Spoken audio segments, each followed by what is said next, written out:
नमस्कार, मेरा नाम है संदीप चौहान। आप देख रहे हैं चौहान यूके वाइब्स। तो मेरा शेड्यूल काफ़ी बिजी चल रहा है। आज भी मैं यहाँ पे नाइट शिफ्ट में हूँ। एज ए एजेंसी नर्स में यहाँ पे आज काम कर रहा हूँ।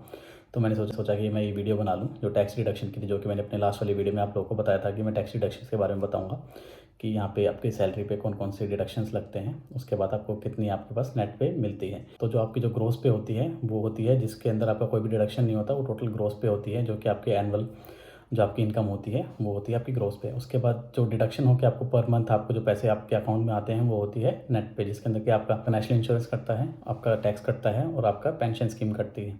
टोटल मिला के 3 डिडक्शंस होते हैं इसके अंदर, जिसके अंदर हम लोग मेनली सिर्फ 2 डिडक्शंस के बारे में बात करने वाले हैं। एक तो आपका जो टैक्स है और दूसरा आपका जो नेशनल इंश्योरेंस है। तो मैंने आपको ग्रोस पे और नेट पे के बारे में बता दिया। तो जो आपका जो टैक्स डिडक्शन जो करता है, वो अथॉरिटी है जो टैक्स यहाँ पे डिडक्शन करती है, वो है HMRC, her majesty revenue and customs. तो उन्हीं की तरफ से यहाँ पे टैक्स डिडक्शन होता है। तो जो टैक्स डिडक्शन होता है उसके अलग अलग बैंड हैं, जिसके अंदर जो आपका सबसे पहला बैंड है उसको हम लोग बोलते हैं पर्सनल अलाउंस, जिसके अंदर आपका कोई भी टैक्स डिडक्शन नहीं होता है। दूसरा है आपका बेसिक रेट, जिसके अंदर आपका 20% टैक्स डिडक्शन होता है। तीसरा है वो आपका हाई रेट है, जिसके अंदर आपका 40% टैक्स डिडक्शन होता है। और जो आपका लास्ट है वो है आपका एडिशनल रेट, जिसके अंदर आपका 45% टैक्स डिडक्शन होता है। तो मैं बताऊंगा कि कौन कौन से लोग कौन कौन से कैटेगरी में आते हैं और उनके कितना कितना टैक्स डिडक्शन होता है। तो हम लोग सारी चीज़ें इस वाली वीडियो के अंदर हम लोग डिस्कस करेंगे। जो भी यहाँ पे टैक्स डिडक्शन होता है वो उसका काफ़ी सारा फ़ायदा होता है, क्योंकि यहाँ पे एजुकेशन फ्री है। आपकी जो गवर्नमेंट है वो काफ़ी यहाँ पे जो पब्लिक है यहाँ पे पब्लिक ऑर्डर को मेंटेन करने के लिए काफ़ी पैसा खर्च करती है। आपके आसपास में भी सराउंडिंग में भी काफ़ी साफ़ सफाई रहती है। तो जो भी आपका यहाँ पे टैक्स डिडक्शन हो रहा है उसका काफ़ी बेनिफिट है। तो हम लोग बात कर रहे थे आपके बैंड्स के बारे में। तो जो भी लोग यहाँ पे जिनकी सैलरी यहाँ पे 12,570 पाउंड्स है, उसके ऊपर कोई भी टैक्स नहीं लगता है। तो वहाँ पे 0% टैक्स होता है, जिसको हम लोग बोलते हैं पर्सनल अलाउंस।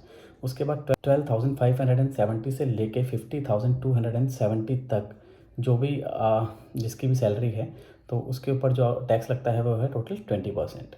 तो ऐसा होता है कि जब आप अगर फॉर हम कोई एग्जांपल लेके चलते हैं कि किसी की एनुअल सैलरी 50,000 है, तो 50,000 के अंदर से अगर हम लोग माइनस कर देते हैं 12,570 को, जो टोटल अमाउंट बचता है सिर्फ उसी के ऊपर 20% टैक्स लगेगा। बाकी जो 12,570 है उसके ऊपर कोई टैक्स नहीं लगेगा। तो जो 20% टैक्स लगेगा वो 12,570 से लेके 50,000 जो आपकी होगी सैलरी उसी के ऊपर लगेगा। तो जो आपका 12,570 वो आपका टैक्स फ्री है।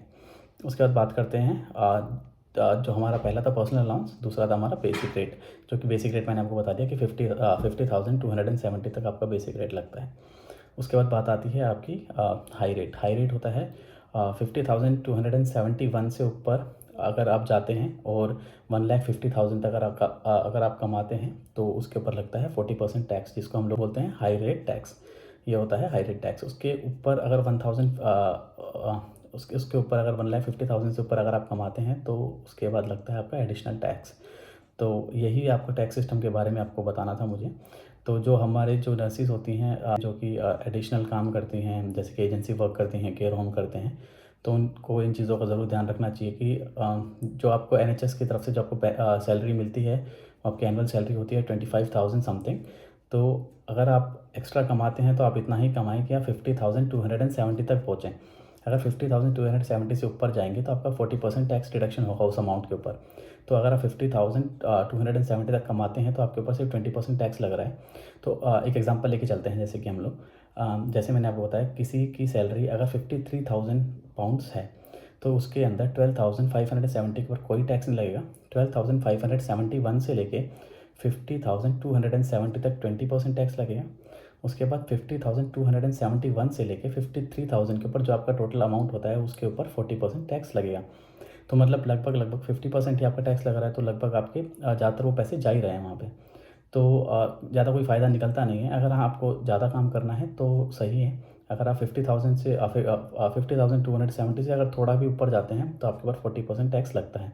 तो यहाँ पे जो लोग हैं वो काफ़ी इस चीज़ का ध्यान रखते हैं कि जो उनकी जो टोटल आपकी मंथली जो इनकम आ रही है वो 50,270 से थोड़ी सी नीचे रहे, ताकि आपको सिर्फ 20% टैक्स ही पे करना पड़े।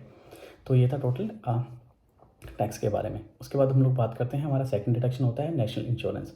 जो नेशनल इंश्योरेंस टैक्स डिडक्शन होता है इसके काफ़ी सारे बेनिफिट्स होते हैं, जैसे कि मैटरनिटी अलाउंस आपको होता है, अगर जो छुट्टी मिलती है उसके ऊपर आपको जो पैसा मिलता है वो इसी की तरफ से होता है। उसके बाद आपके सिकनेस अलाउंस होता है, अनएम्प्लॉयमेंट अलाउंस होता है। उसके बाद आपकी स्टेट पेंशन होती है जब आप यहाँ पे रिटायर हो जाएंगे। जैसे कि फ़ीमेल के लिए यहाँ पे 60 ईयर्स की जो एज है उसके बाद फीमेल यहाँ पे रिटायर हो सकती है, और 65 ईयर्स मेंस की एज है उसके बाद वो रिटायर हो सकते हैं, जिसके बाद आपको पेंशन मिलना स्टार्ट हो जाएगी। हम लोग NHS पेंशन की बात नहीं कर रहे हैं। NHS की तरफ से अलग पेंशन मिलती है, बाकी गवर्नमेंट की तरफ से यहाँ पे अलग पेंशन मिलती है, पर वीक के हिसाब से आपको पेंशन मिलेगी। तो जितना आप अपना नेशनल इंश्योरेंस भरते हैं, जितना आप ज़्यादा कमाते हैं उतना ही आपका नेशनल इंश्योरेंस ज़्यादा कटता है। जितना ज़्यादा नेशनल इंश्योरेंस कटता है उसी के हिसाब से आपकी ज़्यादा पेंशन होगी जब आप यहाँ से रिटायर होंगे। तो ये होता है नेशनल इंश्योरेंस के बारे में। अब मैं आपको बताता हूँ कि नेशनल इंश्योरेंस का डिडक्शन कैसे होता है। तो जो हमारा जो मैंने आपको बताया था कि जो हमारा जो टैक्स होता है ये एनुअल के हिसाब से होता है, एनुअली के होता है। तो जो भी आपका डिडक्शन होगा वो एनुअली होगा, पर आपके पर मंथ में वो पैसे कट के आएंगे। तो पर वो जो टोटल सम देखा जाता है वो एनुअली देखा जाता है कि आपने एनुअली 50,270 से ज़्यादा कमाया है, कम कमाया है, उसके हिसाब से होता है। पर जो हमारा नेशनल इंश्योरेंस होता है ये जो होता है ये आपका वीकली, अगर किसी को पैसे किसी की सैलरी वीकली आ रही है तो उसको वीकली उसका डिडक्शन होता है।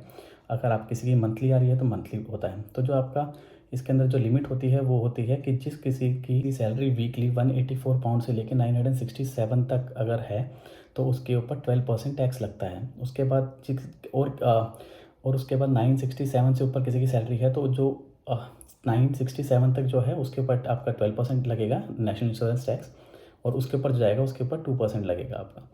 तो अगर हम एक एग्जांपल लेके चलते हैं कि तो किसी की सैलरी अगर पर वीक 980 पाउंड्स पड़ रही है तो उसके अंदर जो 967 है उसके ऊपर आपका 12% टैक्स लगेगा, और जो बाकी आपकी जो 13 पाउंड्स बचे हैं उसके ऊपर आपका 2% टैक्स लगेगा। तो ये होता है नेशनल इंश्योरेंस के बारे में। तो जो मैंने आपको बता दिया, काफ़ी सारे बेनिफिट्स होते हैं यहाँ पे। आप नेशनल इंश्योरेंस पे करते हो तो आपको काफ़ी सारे बेनिफिट्स आपको मिलते हैं। तो टोटल मिला के दो सबसे मेन डिडक्शन होते हैं, एक होता है आपका टैक्स और दूसरा होता है आपका नेशनल इंश्योरेंस।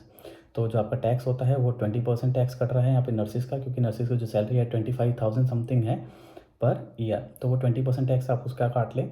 और जो आपका 12% टैक्स है वो है आपका नेशनल इंश्योरेंस का, क्योंकि जो आपकी वीकली सैलरी है वो 184 पाउंड से ऊपर ही आपकी पड़ रही है तो वो कटता है। उसके बाद बात करते हैं, जैसे कि आज मैं यहाँ पे एजेंसी शिफ्ट कर रहा हूँ। अगर एक एग्जांपल लेके चलते हैं कि जो मेरी सैलरी है आज की, मैं 30 पाउंड्स पर आवर के हिसाब से यहाँ पे काम कर रहा हूँ। एक एग्जांपल लेके चलते हैं हम लोग। तो 30 पाउंड्स के हिसाब से अगर मैं 12 आवर्स की शिफ्ट करता हूँ तो टोटल मिला के 360 पाउंड्स मेरे होते हैं। तो 360 पाउंड्स के ऊपर मेरा 20% टैक्स कटेगा प्लस 12% मेरा नेशनल इंश्योरेंस कटेगा। तो टोटल मेरे जो अकाउंट में जो पैसे आएंगे 360 में से 280 270 जो भी आप अपने कैलकुलेशन के हिसाब से लगा के देख सकते हैं। तो जो कि मेरे 260 270 जो भी आते हैं वो मेरे अकाउंट में आते हैं। अब आप लोग ये सोच रहे होंगे काफ़ी सारा टैक्स डिडक्शन होता है, काफ़ी नेशनल इंश्योरेंस का डिडक्शन होता है, पर एक चीज़ सोच के देखिए कि मेरे को सिर्फ एक नाइट करनी है और इंडियन करेंसी के हिसाब से मेरे को 25 से 26,000 रुपये मेरे अकाउंट में आते हैं आफ्टर डिडक्शन। तो अगर आप 4 नाइट भी कर लेते हैं या फिर 4 शिफ्ट भी कर लेते हैं, अगर आप एक्स्ट्रा शिफ्ट भी करते हैं तो आपके 1 लाख रुपये वैसे ही हो गए। काफ़ी सारे लोग हैं जो पूरा वीकेंड काम करते हैं, पर इस चीज़ का ज़रूर ध्यान रखें कि जो आपकी जो सैलरी है वो 50,270 से ऊपर ना जाए, क्योंकि जैसे वो जाएगी तो उसके बाद आपका 40% टैक्स कटना स्टार्ट हो जाएगा, जिसके अंदर कि आप काम भी कर रहे हैं और आपके पास पैसा भी कम आ रहा है। तो इस चीज़ का ज़रूर ध्यान रखें। तो यही सारी चीज़ें थी जो कि मेरे को टैक्स के बारे में डिस्कस करनी थी, और काफ़ी इंपॉर्टेंट चीज़ थी जो कि डिस्कस कर लेनी चाहिए, क्योंकि काफ़ी सारे लोग पूछ रहे थे कि यहाँ पे सेविंग्स हो पाती है या नहीं। तो आपको इस चीज़ से पता चल जाएगा कि आपका टोटल मिला के आपकी सैलरी में से कितना डिडक्शन होने वाला है और आपको कितना एक्स्ट्रा कमाना चाहिए सेविंग्स के लिए। तो यही था। वैसे जैसे कि मैं आज यहाँ पे नाइट में एजेंसी शिफ्ट के लिए यहाँ पे आया हुआ हूँ, काफ़ी अच्छा है यहाँ पे, और मैंने सोचा है कि अब से मैं जब भी एजेंसी शिफ्ट पे जाऊँगा तो जिस हॉस्पिटल में जाऊँगा, जिस केयर होम में जाऊँगा, तो वहाँ पे आपको जाके आपको बताऊँगा कि यहाँ पे जो शिफ्ट है वो कैसी होती हैं। आपको पूरा एरिया दिखाऊँगा हॉस्पिटल के अंदर का। पेशेंट को हम लोग दिखा नहीं सकते क्योंकि वो प्राइवेसी का मैटर होता है, तो काफ़ी सारी चीज़ें दिखाऊँगा, डॉक्यूमेंटेशन वगैरह भी बताऊँगा आपको कैसे होते हैं कैसे नहीं होते हैं। तो बस यही था इस वाली वीडियो के अंदर। और जो मेरी नेक्स्ट वाली वीडियो होगी उसके अंदर मैं बताऊँगा कि मैं कहाँ से हूँ और मैंने कौन सा एग्ज़ाम दिया था यहाँ पे आने के लिए, और मैंने क्या क्या दिक्कतें फेस करी थी यहाँ पे आने के लिए। मैं काफ़ी सारी चीज़ें बताऊँगा, मैंने कहाँ से पढ़ाई करी थी। तो उस वीडियो को आप लोग ज़रूर देखना, क्योंकि काफ़ी सारे क्वेश्चंस मेरे पास आते हैं इंस्टाग्राम के ऊपर कि आप कहाँ से हो और आपने कौन सा एग्ज़ाम दिया था और आप कहाँ से पास आउट हो। तो सारी चीज़ें हम लोग उस वाली वीडियो के अंदर डिस्कस करेंगे, तो उस वीडियो को आप ज़रूर देखना। तो थैंक यू सो मच, आपने हमें इतना टाइम दिया। धन्यवाद।